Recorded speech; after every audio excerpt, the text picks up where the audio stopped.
This is a Worthy He podcast. Chip Stewart here. It's Thursday, May 4th, 2023.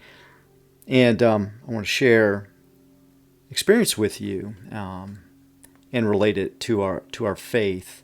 And this is in the dealings with my son. And I get frustrated with him from time to time when I tell him to do something and he doesn't do it.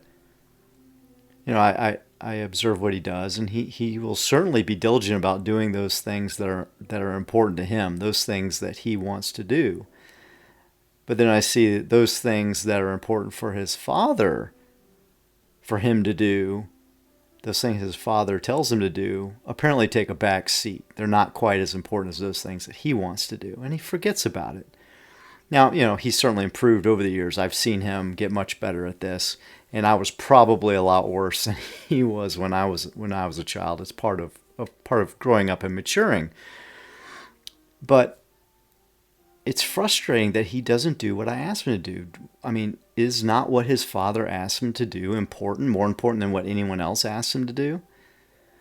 And so I'll remind him, I'll go up to him, hey, please make sure you do this after, I see he didn't do it one day and the next day, please, go do this. And then he'll respond with, I know. So I am reminding him about something that he already knows. And then I have to think to myself, well, if you know, why didn't you do it? And then it came to me, isn't this how we sometimes treat our Father in heaven?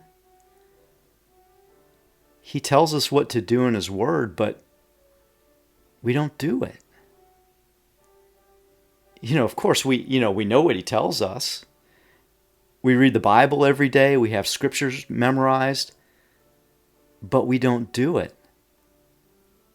Shouldn't what our Father in heaven tells us to do be the most important things that we should do in this life, that take precedent over everything else, take priority over everything else that we have? It's those things that our Father in heaven tells us to do, but yet we don't do them.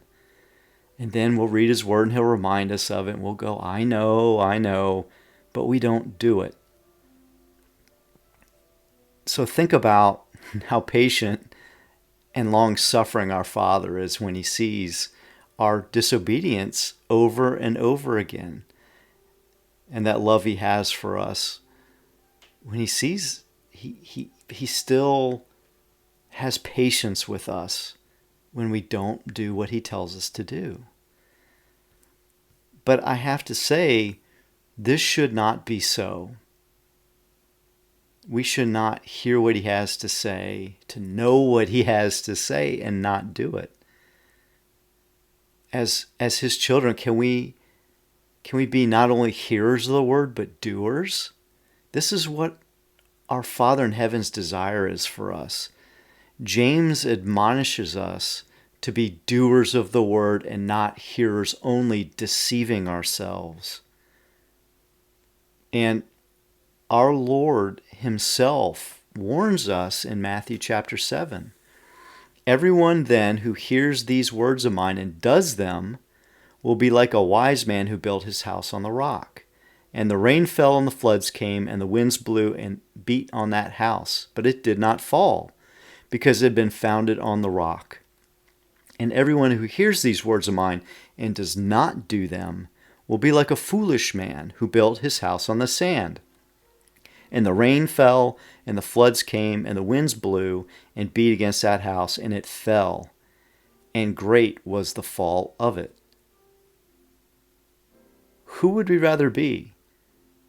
The one who builds our house on the rock, being doers of the Word, or the one who builds our house on the sand, who are not doers of the Word?